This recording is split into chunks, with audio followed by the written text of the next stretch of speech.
Welcome to another episode of the Michael Yardney podcast. Today is another one of our popular question and answer shows. It's in fact the replay of a recent webinar where Ken Race, Brett Warren and I answered a wide range of questions asked by the participants. We had over 2,000 people register for the webinar. It was very popular. However, I thought I'd share it with you, my wider audience who listens to this podcast.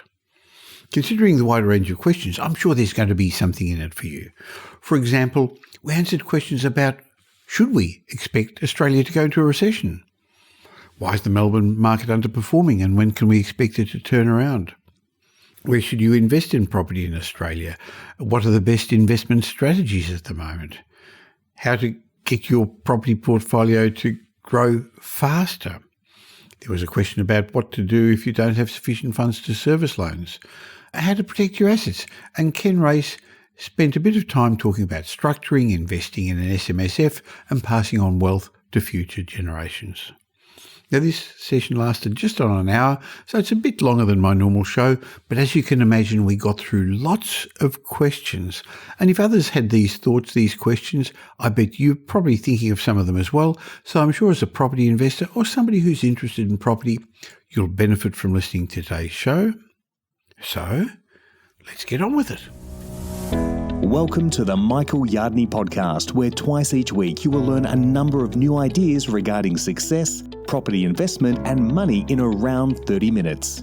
Our show is brought to you by Metropole, who specialise in helping you grow, protect and pass on your wealth through strategic property and wealth advice. Now here's your host, Michael Yardney, Australia's authority in wealth creation through property, who has been voted one of Australia's top 50 most influential thought leaders.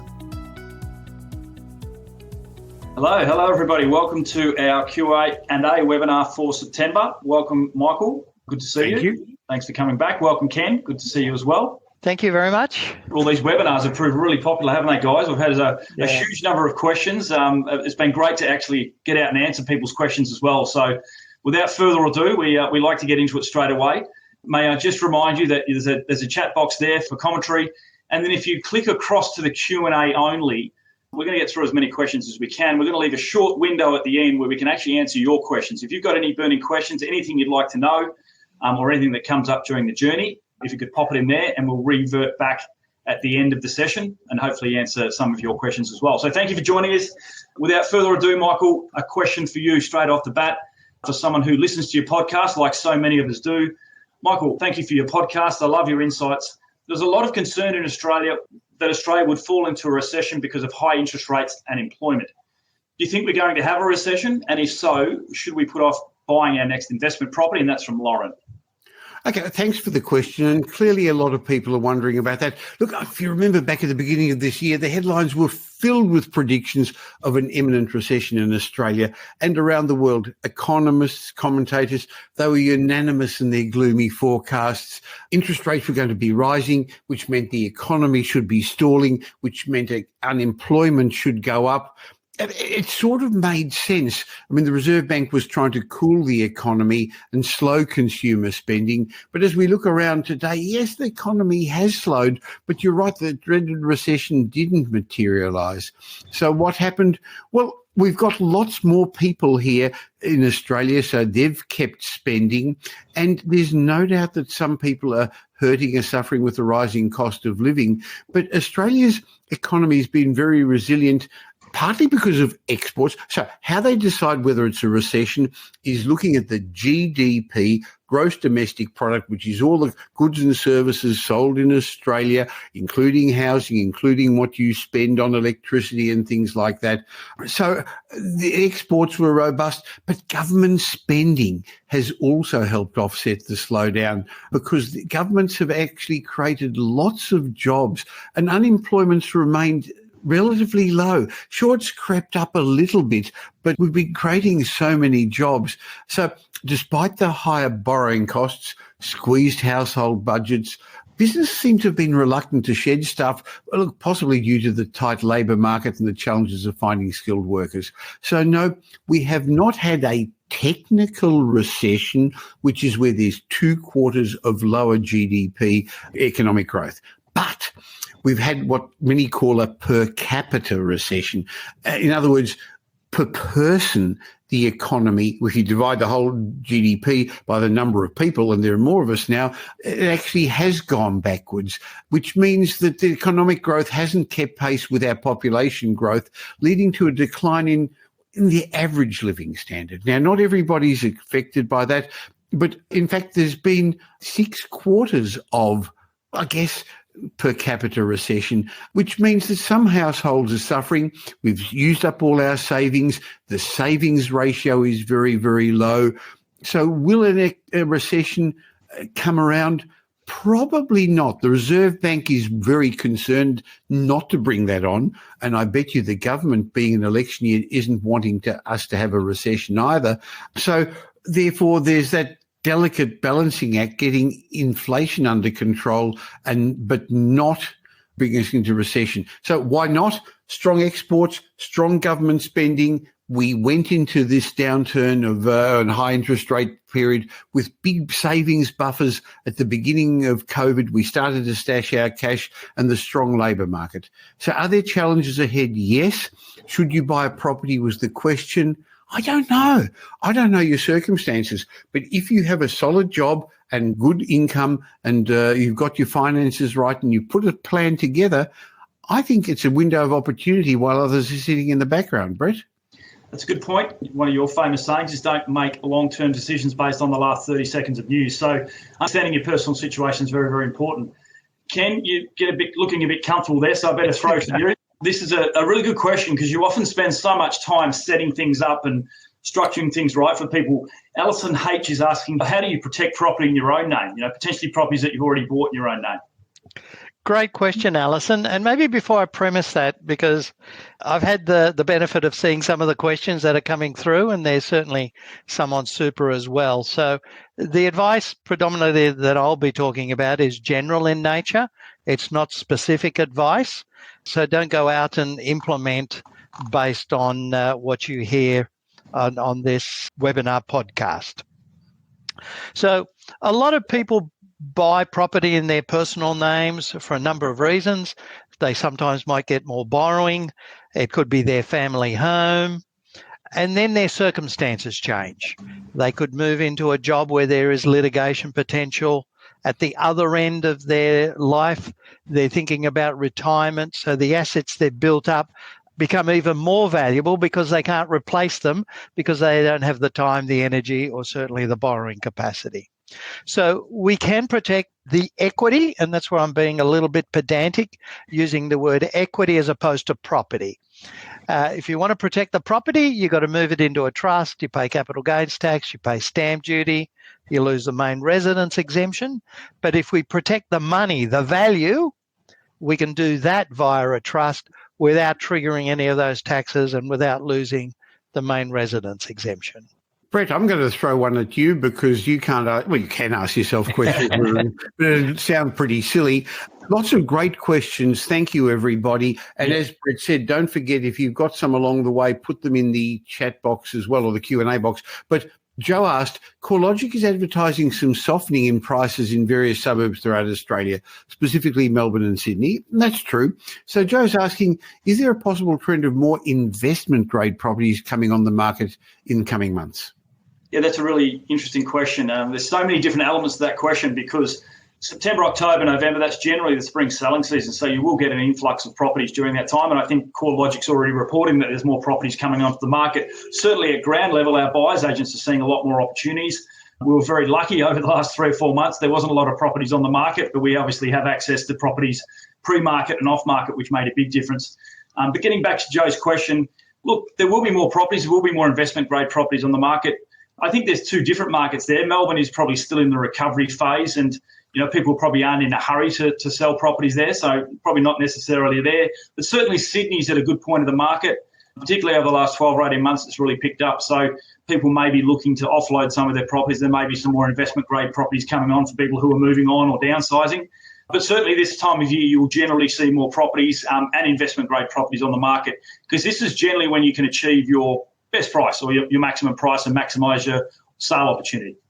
Brett, if I could add, investment-grade properties aren't necessarily sold by investors. It's home buyers upgrading, downgrading, and so, as you said, they're in the process of moving at the moment. And that's actually what we're looking for, isn't it? Not investment properties, investment stock. We're looking for owner-occupier stock, Brett. I remember being a buyer's agent, and if a sales agent ever said to me, I've got the perfect investment property for you, I'd run a mile, because it never was. It was always something, like you said, stock or investment or off the plan or something like that. Renovator's delight. Yeah, that's right. Another specific question. I'll throw to this one, Michael, because it is regarding Melbourne. This is Jenny from Melbourne, perhaps. If there's only going to be sketchy capital growth in Melbourne over the short term, and costs are increasing due to new regulations and annual costs and rental property standards, land taxes and other things, is it still worth investing in the Melbourne property market? And we are getting this one a lot, aren't we, Michael? Yes, we are getting that question. So, Jenny, I'll answer your question, but because I've also privy to the other questions that are there, I'm going to combine it with something that Stephen asked, which was, when's the Melbourne market going to grow? What are the best price points in Melbourne? And considering timing, what should you do by Brisbane versus Melbourne? And can I explain that if you happen to use the services of our team at Metropole, as property strategists and our wealth strategists don't really care Melbourne, Sydney, Brisbane. Their advice to you depends upon your budget, not where you live, but maybe where you own other properties, to look at land tax opportunities, and also to see what your timeframes are, how much balance you need of cash flow versus capital growth. So there isn't a simple answer, Melbourne versus Brisbane. Well-located suburbs of any of our capital cities are going to do very nicely. But Melbourne is still likely to underperform for some time, because it's not just the property market, but general consumer confidence. Interestingly, there's a bit more stock on the market in Melbourne than other cities. There's a few more homes being built, not apartments being built.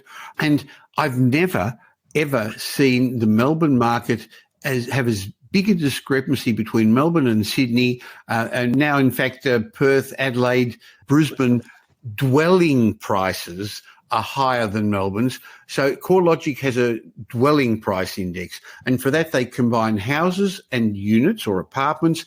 And Melbourne has a bigger number of apartments. So when you do the total dwellings in Victoria, in Melbourne, it's skewed to apartments. And also Melbourne has properties 50, 60 kilometres out from the CBD, and so it's a much bigger spread of cheaper beginning properties compared to Adelaide, where things are closer. So you've really got to compare apples with apples.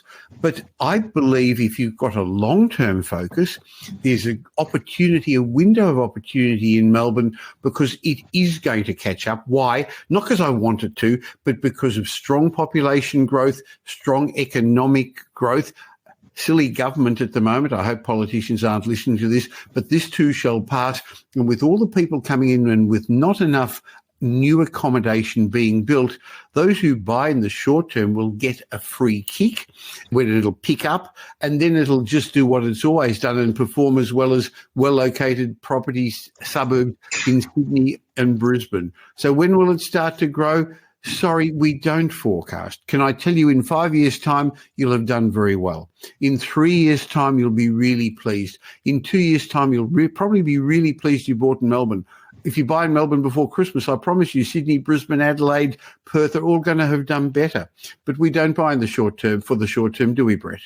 No, that's right. And I think this is a really key moment, Michael. I had a discussion with someone about this today. They said, like the person who asked the question, saying, you know, why would you buy in Melbourne? You actually have to be quite brave at the moment to buy in Melbourne, because if you pick up the paper, it's the end of the world in Melbourne. But I remember a famous man saying to be greedy when others are fearful, and fearful when others are greedy. So, but you still have to take some bravery. But as we say, trust the long-term fundamentals. Melbourne isn't a mining town where something's gone away or there's a pillar of the economy that's fallen over.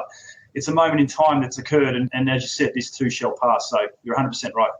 And I think, just to finish off, I just thought about it. We're buying significantly below intrinsic value, below replacement cost. So the downside is minimal. By the way, I still think there's going to be growth in the other capital cities, but Melbourne's going to catch up. It's just the cycle, isn't it, Ken? We've been around the block a few times. Just the cycle, and this one, particularly for Melbourne, has been, can I say, elongated. Yep. And I think a bit exaggerated because of what Brisbane has certainly done. Yeah. So you've got to look at those two components. While you're there, Ken, this is an SMS question, so you're the only one licensed to take this one. Is buying an SMSF beneficial when you're maxed out of liquid funds or you've capped out of your capacity? Well, again, as general advice, not specific advice. You can tell I got the covers on. Look, people buy property in a super fund for many different reasons. They want it in retirement for tax-free. They actually want to utilise the benefits of leverage. One of them, which has come up, Michael, is their ability to extend their borrowing capacity. Because within a self-managed super fund, its borrowing capacity is calculated within that self-managed super fund. So how much contributions are going in, if you're buying a property, what the rent is, what the expenses are. The contributions, as I said, is a big factor. So for the super fund, normally it's going to be positively geared because of the additional contributions a member could put in. And for that reason, they tend to lend not looking at an individual borrowing capacity. But you've got to ask that first fundamental question. Am I buying an investment grade asset? Whether it's property, whether it's shares or whatever, it's got to be investment grade. If you've got debt, you've got to appreciate that will slightly reduce the amount that you've got in the super fund in the long term. Hopefully it's picked up with capital growth, particularly as it's leveraged. And there's some compliance that you've got to make sure that you properly look after. So if all those things get the boxes ticked for you, then it could be appropriate. And then that's when you should have a more serious discussion with a licensed planner. Now, Brett, I know you're currently preparing for the Ultimate Property Development Workshop in October, on the 5th of October in Melbourne. So this next question I think is very appropriate to you. Alison H., thank you for the question. It sounds like you're interested in getting involved in property development. So you're asking, what is the current building cost for mid-level finished townhouses, 2, 3, 4 bedroom, and where do you find resources to populate a feasibility study template? Brett, I know you and Greg Hankinson, Lachlan Myrams and Leanne Jobson are doing a lot of work, and people come to make this, the Ultimate Property Development Workshop, a teaching event, not a selling event. And we're putting together an A to Z property development manual. At the moment, it's 140 pages with a whole lot of checklists and other things. It's probably going to be extended a bit more than that even. So people will have some templates to use. But maybe, I don't know whether you can even answer Alison's question at this point. Yeah, maybe I should get Alison to come along to the workshop, Michael. But no, I will help Alison out. We'll give her a bit of information. You know, we don't do a lot of 2-bedroom or 3-bedroom townhouses or anything like that. So, you know, for a 4-bedroom house, I guess you're probably looking around the 700 mark in Brisbane and Melbourne at the moment for each particular property, especially if you're buying in the right location. So that gives you a rough idea. I'll give a shout out to our friends at MCG Depreciation, because sometimes you can log onto their website and they actually give you an idea of what the average cost is to build, and anyone who's wanting to insure a property for replacement cost and things like that, there's some great little tools on there that you can kind of find those things out in terms of resources. In terms of populating a feasibility, well, you're going to need things like, you know, escalation costs, you know, what the market's likely going to do in the short term, which is difficult to understand, but you can get an overall figure. You get an idea of what inflation is, and then you've got to understand what the end values are. So you're looking at what the end values are in today's market. Obviously, a good way to do that is never to look at properties for sale, always to look at properties that have actually sold and that are comparable in the street or the area and the location. And I give you a bit of a warning, if you can't find any nearby sales and you're the first person to do something like that, you might be in the wrong location and doing the wrong thing, because you always want a good stock of end value so you can compare and kind of see what you're doing as well. If I could toss something in, please, Brett. Yeah. Alison, Brett tells me I'm very blunt. So am I allowed to be blunt to you, Alison? If you're asking the question, where do you find resources to populate a feasibility study template, you shouldn't be doing it, because there's a whole lot of things that you need to do. There's some stuff you don't know, but it's probable that there's a whole lot of stuff you don't know. And therefore, please excuse me for promoting the Ultimate Property Development Workshop. Go to realestateworkshop.com.au, realestateworkshop.com.au, and you've probably got a couple of promotional emails from me anyway, because Greg and Brett are going to work through what to put in a feasibility study? Because we do that every day, or actually Brett and I don't anymore, but the development team do. So thanks, Brett.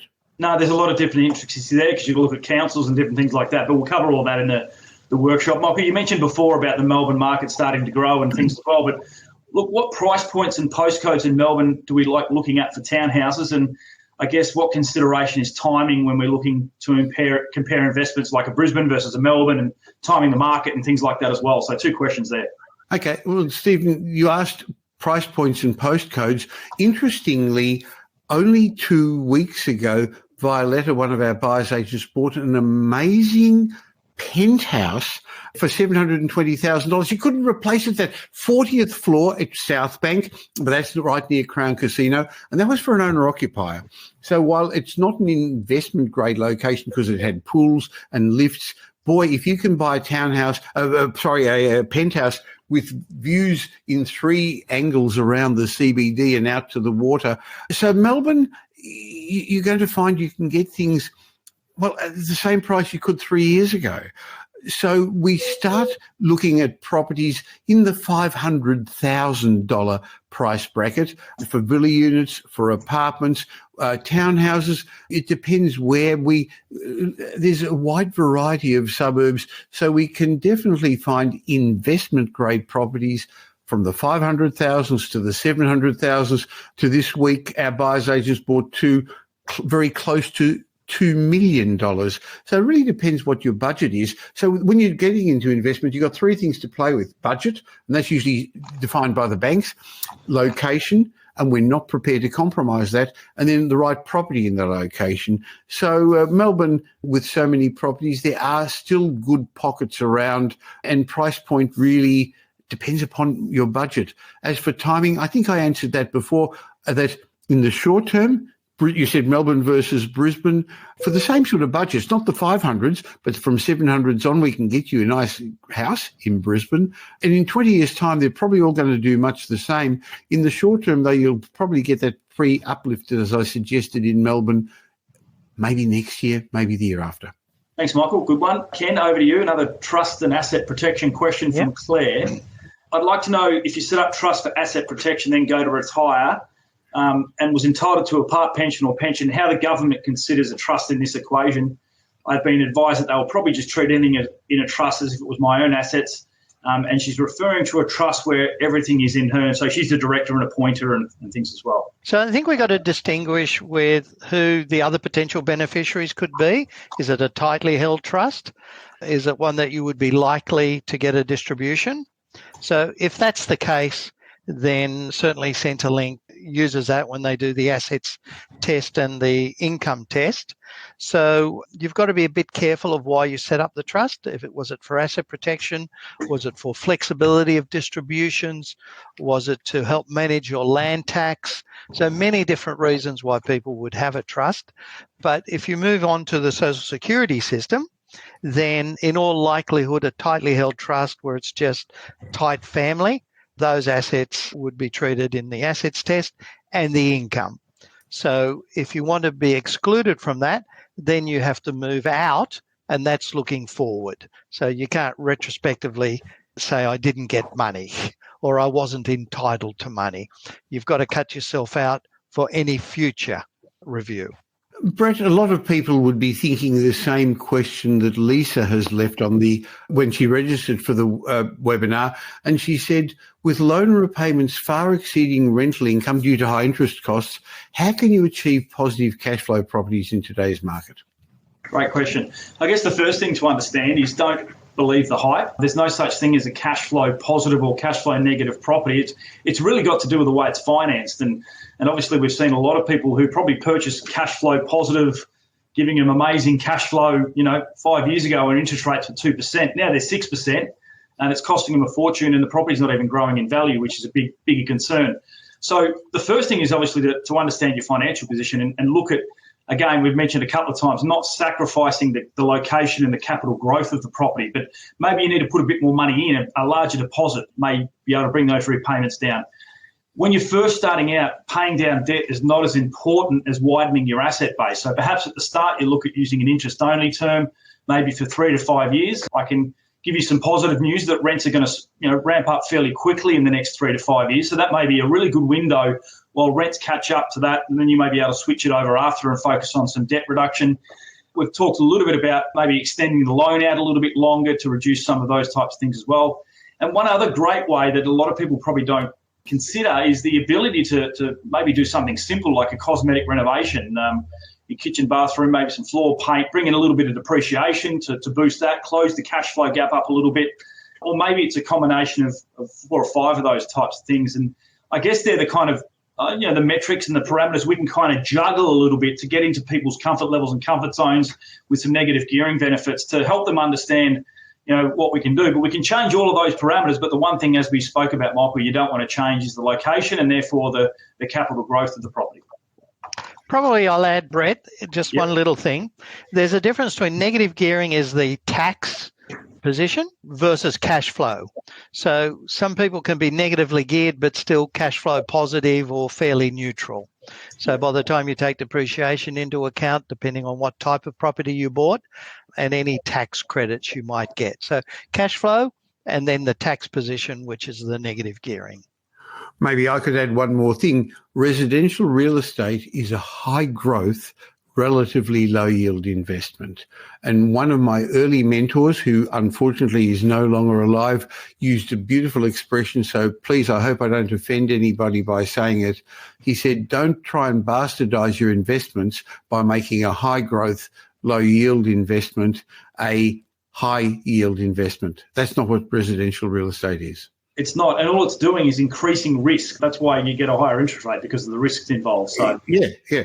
Michael, what is the typical time frame from purchasing your first property and the rate between your first to second property and third property, etc.?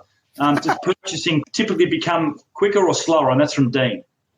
Okay, so the idea is that we want to build a substantial asset base to be able to one day live off the cash flow. So if you're buying properties with more capital growth as opposed to more cash flow, clearly the equity grows faster and you can get into the property, your next property sooner. We know that 50% of people who buy property, investment property, sell up in the first 5 years. The CoreLogic Pain and Gain report tells us that. We also know from the statistics from the Australian Bureau of Statistics that 92% of investors never get past their first or second property.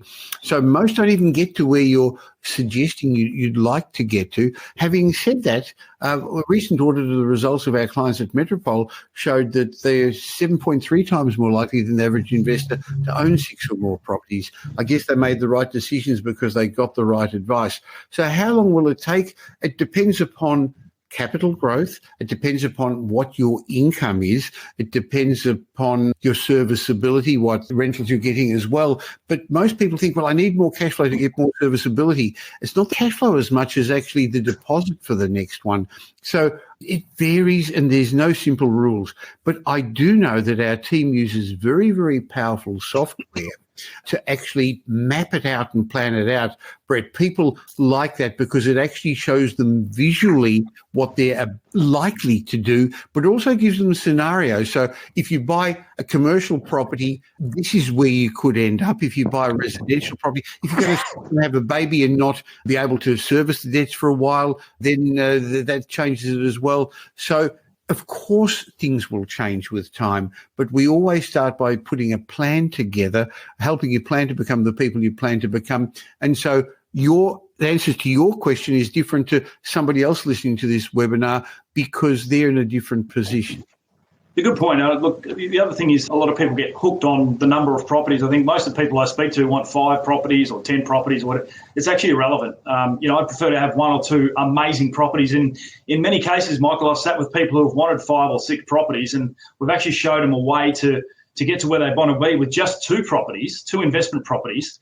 And holding 2 investment properties gives you considerably less risk and more comfort around what you're kind of doing and your end goals and things like that as well. So you're 100% right. Well, Brett, what I'm going to do is give a shameless plug at the moment because I'm going to suggest if people at the moment want to understand what their personal numbers, what their personal figures are. For those watching this, as opposed to those listening to the podcast, if you scan that QR code, so Brett, you didn't do what most people do and say, turn off your phones and don't That's use right. it. Actually, just scan this for a second and leave us your details and have a chat with one of our wealth strategists where we can actually put the numbers and figures in specifically for you. That's, I guess, the right way. So we don't start with how many properties or where. We understand where you want to be, where you want to get to, tell you what to do, and I guess what not to do. And part of that is every client who actually becomes a client of Metropole also has a property ownership strategy, because there were so many questions for Ken about, do I buy in a trust? Do I buy in a self-managed super fund or whatever? That we believe that's an important, actually a critical part, even before you talk about the next property, Brett. Absolutely, and I think a good example here, we've got Sophia Spiro in the Q&A section here, who's asking, me and my partner, should we buy separately or should we buy together? Well, we can actually model all those situations out. We can run a scenario where you can borrow 1.3, you can borrow 600 together, what that particular asset looks like. We can get Ken to structure it properly and set it up properly as well. So there's a couple of questions there that are probably a little bit more personal, but I think that's an ideal opportunity to actually click here and we'll go through your situation specifically rather than doing it here in the broader context. Yeah, so Sophia and Spiro, basically you've got a very, very good budget. You put it in the Q&A section, so I'm allowed to say it at 1.9. So the question is, do you buy one property at 1.9? Do you buy two properties at $800,000, $900,000 each? Do you buy three properties at $600,000? Now, I know there are some buyers agents out there who will actually say, no, look, buy three, the more properties you own. And that gets back to exactly what you said a couple of minutes ago, Brett. Yeah. It's not how many properties, it's the quality of your properties. Don't expect an A-grade result from not quality A-grade investments. Well, they're probably also pretty keen to get 3 commissions out of you too, Michael, as well. Whereas, if you're only buying one or two properties, you're not getting as many commissions. So, yeah.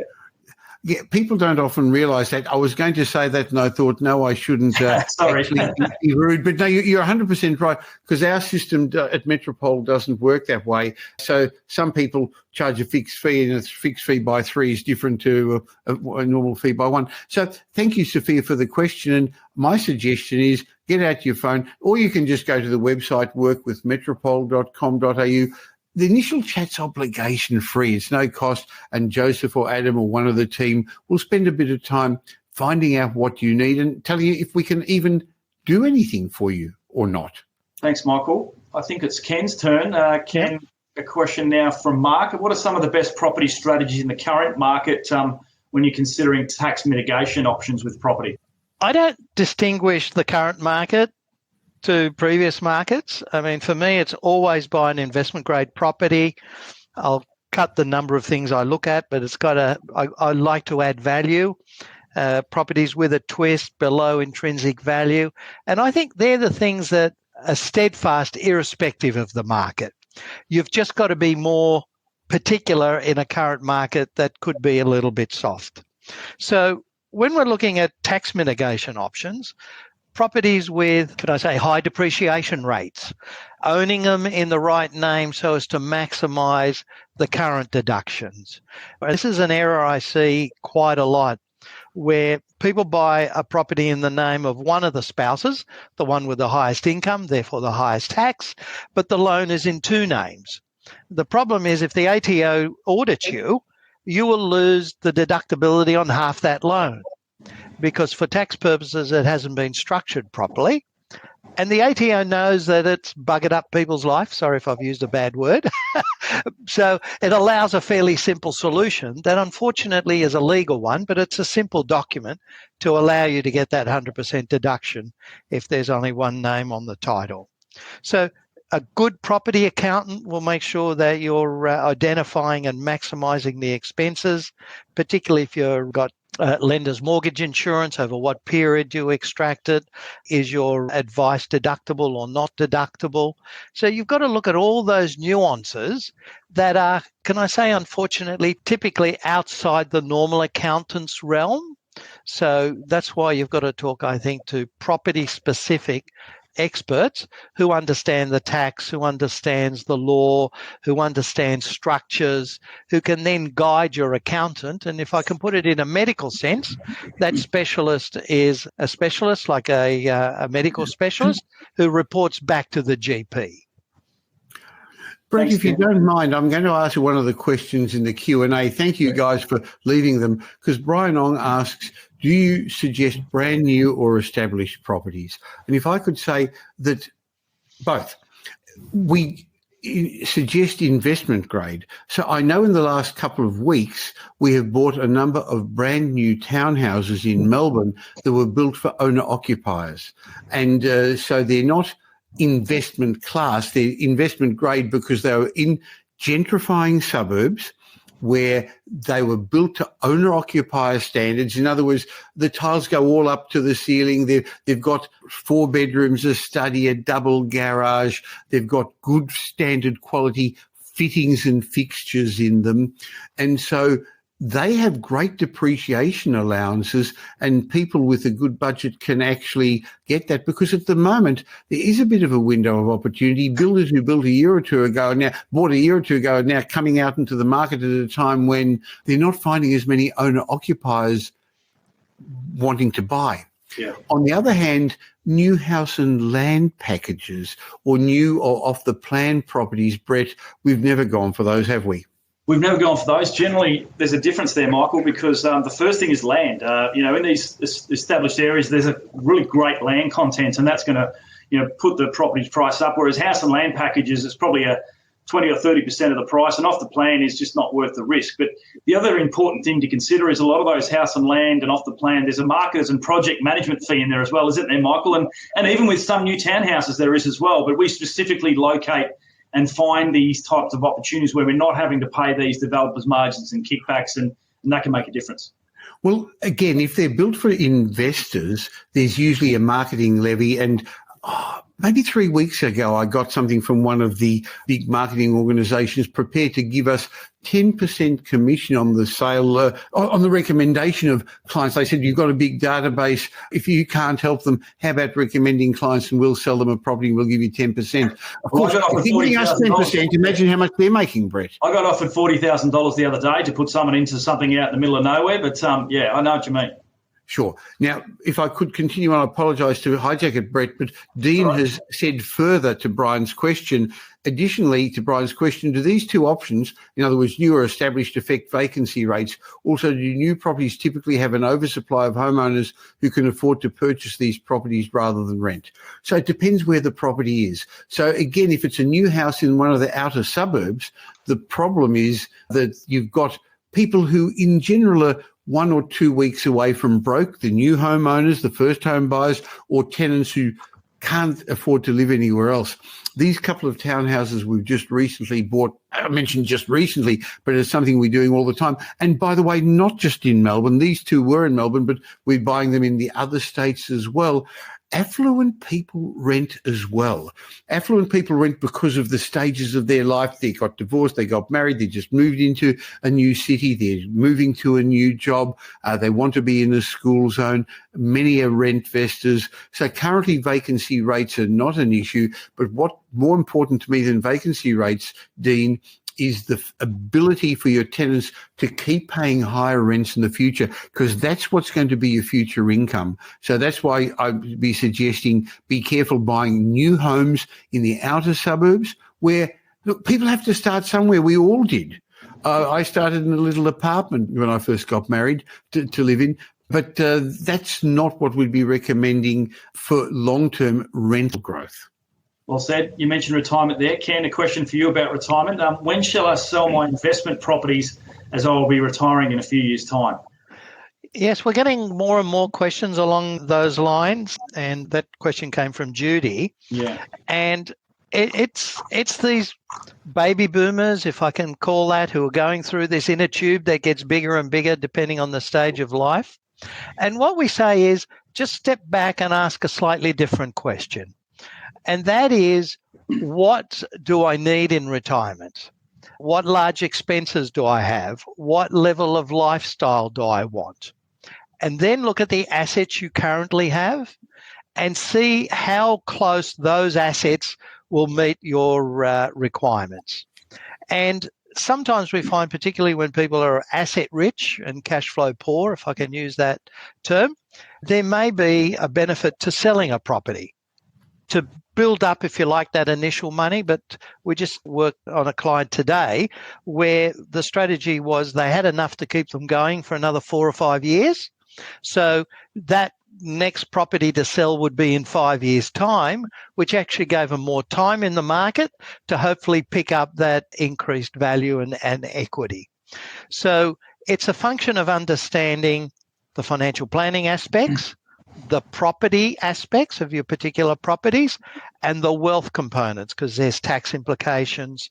And we see a lot of clients, particularly with large discrepancies in ages between spouses, where people can retire and live off one spouse and get some Centrelink because the both super funds aren't put into pension stage at that stage. So they buy this extra 2, 3, 4 years, which are worth hundreds of thousands of dollars. A great question, but answer it in sequence, as I've just described, and we can certainly help people go through that series of questions. Brett, Dino has left a question in the Q&A section, so I'm going to throw that at you. Is purchasing an off-the-plan apartment in Adelaide a good investment? Do you forecast growth in this sector, which seems to be growing quickly with the number of apartments being built, or should we be wary? Be very wary, I believe. Thanks for the close-up, Michael. I just suddenly realised I can do this. No pressure, just spotlight. Too close. Yeah. No, look, Dino, Michael, we're going to talk about this in a moment, but I think Adelaide's probably at the top of the cycle, in terms of where the market is. It's had exceptionally long growth. It's probably not a market I would invest in right now, being at the top of the market, and particularly something off the plan. Off the plan usually has a 12 or 18 month lead-in time, and I think we'll be in a very, very different market in Adelaide at 12 or 18 months, particularly if the market comes back a little bit. You could find yourself in an awkward position.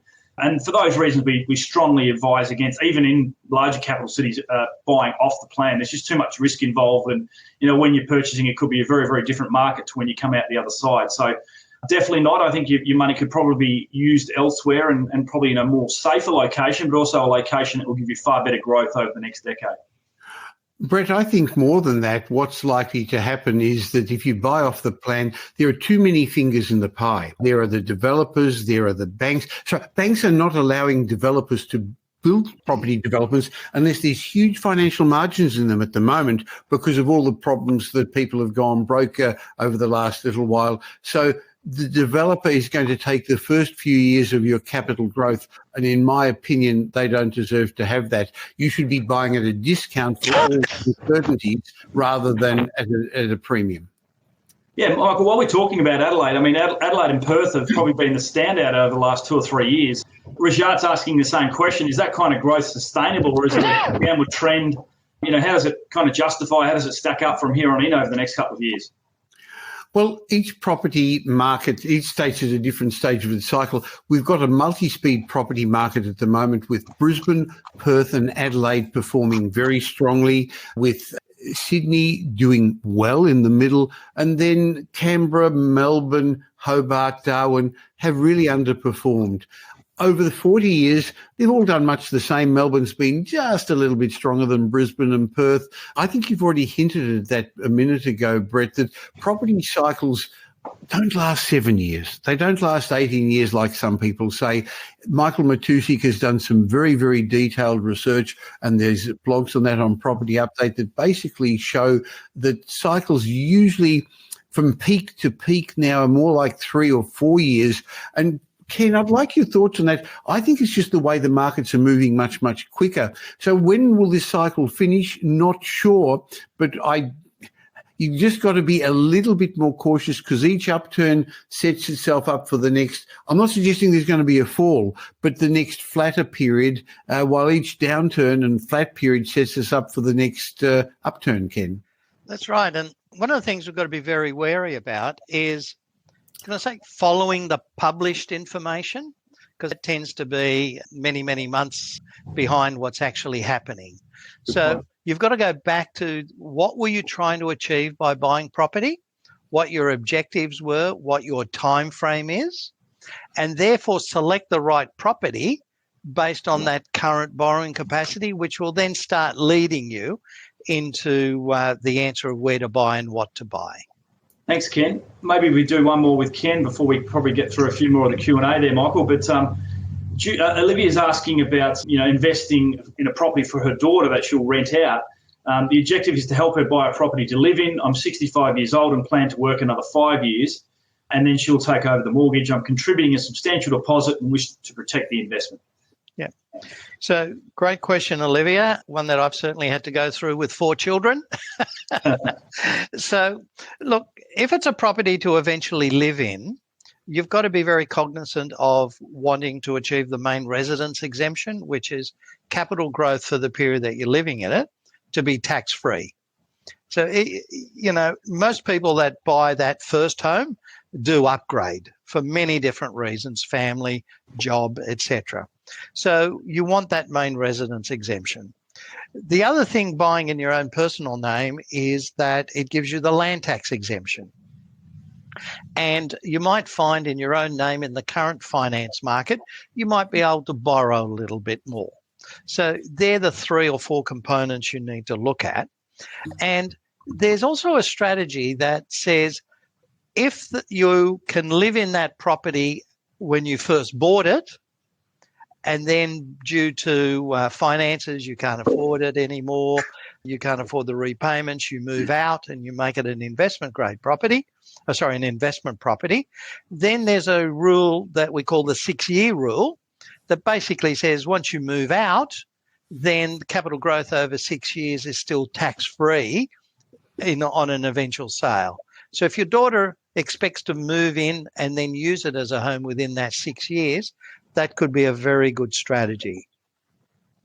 The other thing I tell my clients is if you as a parent are lending money or helping your child buy, I'd be very careful on the way I hand over that deposit. So, a gift is, given to your daughter and it's hers to do whatever she wants. If she's in a relationship, who knows what could happen to that money. So if you want a little bit more security that it stays in the family, think about doing a loan for that deposit money, but talk to the finance strategist to make sure the way that that loan is going to be described to the lender doesn't reduce the borrowing capacity. Because sometimes the bank will say, you got a bank loan and you got a loan from mum, that means you got 100% loan. We don't like that. So talk to the finance broker to make sure that that is set up right, and we can certainly help with that.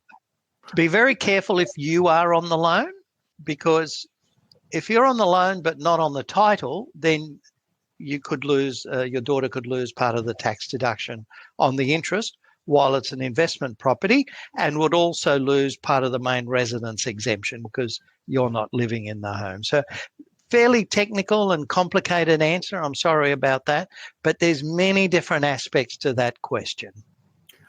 So if I could please give a shameless plug again, guys, because really I think there's a lot of good questions. I think you can see the depth of what Ken is able to offer. So I'm going to suggest that those who are watching this live or on the replay, just pull out their phones and scan the QR code and lock in a time to have a chat with one of our wealth strategists who can explain to you the range of services Metropole offer.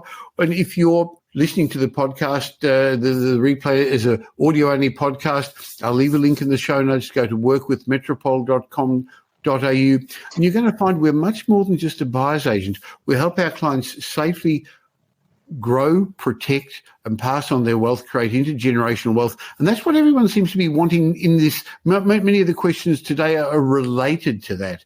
So there's the property strategic advice. We help home buyers. We have a very significant property management division where we help you maximize the return on your investments. And Ken, do you want to just quickly explain what Metropole Wealth Advisory does? Because it's something that other buyers agents don't have a chance to offer, but I think is critical in getting the results that the people listening to this are wanting. So we pick up after you've decided to buy a property. Brett and his team can certainly help you identify which is the best property to meet your objectives. But there's all these other unanswered questions that are normally missed. It's whose name do I buy it in? Do I use a trust? How do I use business income? How do I move between investment property as an investment versus a home? All those tax implications, asset protection. How do I pass on that wealth to the next generation? How do I pass it on to my spouse safely? So all these sorts of questions are what underpins, if you like, the robustness of your wealth to be able to keep it and pass it on. So we look at it. People are not buying property for the sake of property, even though it's fun and exciting. It's just a vehicle to get the wealth. That's it. So that's the wealth you got to protect, and we normally outlive, or we hope to outlive, our wealth. So unfortunately, a lot of people don't. So coming up with a good plan actually makes sure that you will that your wealth will outlive you, which actually means that you want to pass it on, even if it's to a charity. If you're going to give money to a charity, you'd rather give more than less. So we have this very holistic view of the world, and by holistic, I mean complete, and it's very regimented. We look at tax, accounting, structures, estate planning, super, all that gambit of things to create rock solid foundations to help you grow, protect, and pass on, if I can pinch those words from Michael. Michael, probably just a couple of quick questions to round it off. We've got a little bit longer there. If you're in a situation where you have equity available to buy another property, but your cash flow position on your properties make it difficult to achieve, would you recommend being patient or trying to achieve a current cash flow position with renovations, or is there any other options you could look at? Okay, good question, because I think most people are capped by their finance capacity, as we've said a couple of times. And most of the people that listen to the podcast, watch these webinars, come to see it at Metropole, are in a bit of a hurry to grow their wealth. And so they want to get there. And the answer is you need a combination of equity plus cash flow. If everyone could do it, if it was as simple as you see on Instagram and TikTok, then everyone would own 10 properties. So property is a process, not an event. And I think you've heard me say it before, and Ken's just said it in different ways. The property you eventually buy has got to be the physical manifestation of a whole lot of decisions you make, and make in the right order. So that's where Ken and his team come into play. But rather than buying a secondary property, I don't know your personal situation, but it may mean that you've actually got to wait a bit longer, because I don't care if it's 2 or 3 properties you own. If that's all you can afford in your investment career, the answer is they've got to be the best ones, because that's what's going to be bringing you your financial security in the future. And not everyone is able to get a 10 property portfolio. We already know that just the fact that there's less than 20,000, according to the tax department, less than 20,000 investors in Australia who own 6 or more properties. So it's not what you read on TikTok or listen, you don't read on TikTok, but watch. So yes, be patient. Warren Buffett clearly said wealth is the transfer of money from the impatient to the patient. Very good. We've got time for one more. Yes, one more. Jake's asking, would you consider using an interest-only loan for your principal place of residence while building an asset base? Well, I'm not sure who was being asked to, so let me quickly say that part of our investment strategy when we sit with our clients is a finance strategy. So there's a property strategy, there's an asset protection strategy. The strategic plan we put together involves a rental growth strategy, a property growth strategy, and the finance strategy really depends upon what your needs are. But in general, cash flow is an issue, as we've already mentioned a couple of times. So if you can have an interest-only loan, that in general gives you more cash flow that you can use for buying other properties.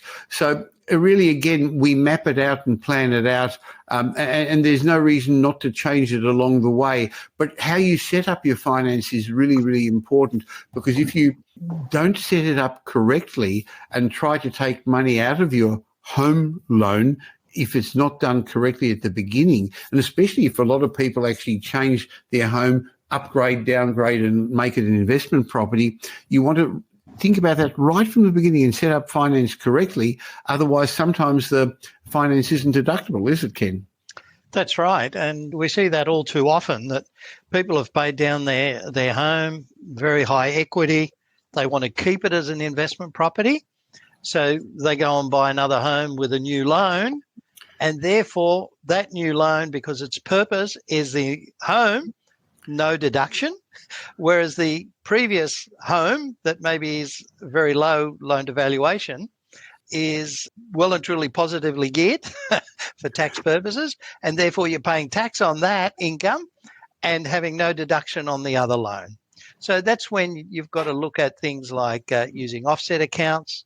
If you're looking at having a home for a shorter period of time, call it 5 years if I had to pull a number out of my hat, then maybe interest only is appropriate, but I'd certainly be using offset accounts as much as possible. And look, to be a little bit of, the bearer of bad tidings, I am an accountant after all. If you're paying interest at 7%, and I use 7% because the maths is easier, that loan, if it's interest, if you're paying interest only, then that debt effectively will stay there much, much longer. You've got to be careful then of what it will be at a point in time when you want to start reducing that debt. So for a short period of time, I don't have a personal problem with interest only on a home loan. There's some other strategies, as I've just mentioned, that can get you a similar outcome and be better off at the other end, particularly if you're going to then be buying investment properties or the upgraded home. If I could just mention something I spoke with somebody about only a couple of hours ago, and he was adamant that he wanted to stay with his bank, and it doesn't matter which bank it was, and the bank was hamstringing him. And unfortunately, some banks are more investor friendly than others. Some are more friendly to self-employed people. Some are more happy to lend to self-managed super funds. The ANZ at the moment is for high-end loans prepared to give 95% loan to value ratios for high-end loans in certain postcodes. The bank with the blue logo won't tell you the bank with the yellow logo is going to be able to give you more. So part of what we do when you sit with us, in fact, it's one of the first things we do, Brett, isn't it, is we get them a finance strategy, because property investment's a game of finance with some houses thrown in the middle, Brett. Absolutely, and I prefer to have access to 15 or 20 banks or options rather than just one. So, certainly if you're treating your property portfolio like a business, which you should, then that's certainly the case. Right. I think we've run out of time, but I want to say thank you to everybody for coming online. I know that the timing is always a bit unusual, so therefore it doesn't suit everybody, and we've got people from all over Australia. So many people watch this in the replay. And for those who haven't watched the live webinar, but actually listening to this on the Michael Yardney podcast, we do this regularly. And so you can always leave your questions on Property Update in the comment section on any of the blogs. Brett, Ken and I love answering them, as you can see, and we'd love to be part of your ongoing wealth creation journey. Maybe if I could summarise, there are minefields ahead, there are challenges ahead. We're not oblivious to that, but we've been around the block a few times that we can see clarity where other people can see chaos, and actually we know where the minefields are, and we're prepared to hold your hand and say, hey, be careful, don't step there. So if you genuinely want to grow your wealth, for whatever purpose, for yourself or to pass it on to others, why not have a chat with our team at Metropole to help you? And again, the first chat's obligation free, so we'd love to have a chat. Thank you for helping us put all this together, Brett. Yeah, thanks, Michael. Thanks, Ken. It's always a good session. Hope everybody got something out of it. We've still got a few more questions there, so perhaps we can roll them over to the next one, Michael. That sounds like a really good idea. Thank you, everybody. Thank you, everybody. Thanks, Ken.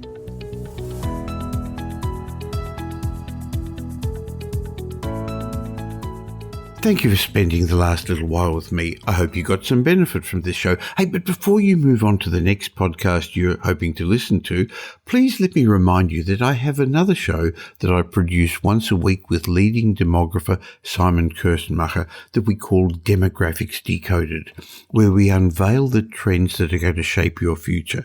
This is a must-listen-to podcast for anyone interested in property investment, business or entrepreneurship. So if you don't currently subscribe to Demographics Decoded, please stop for a second, subscribe on your favourite podcast app or on YouTube.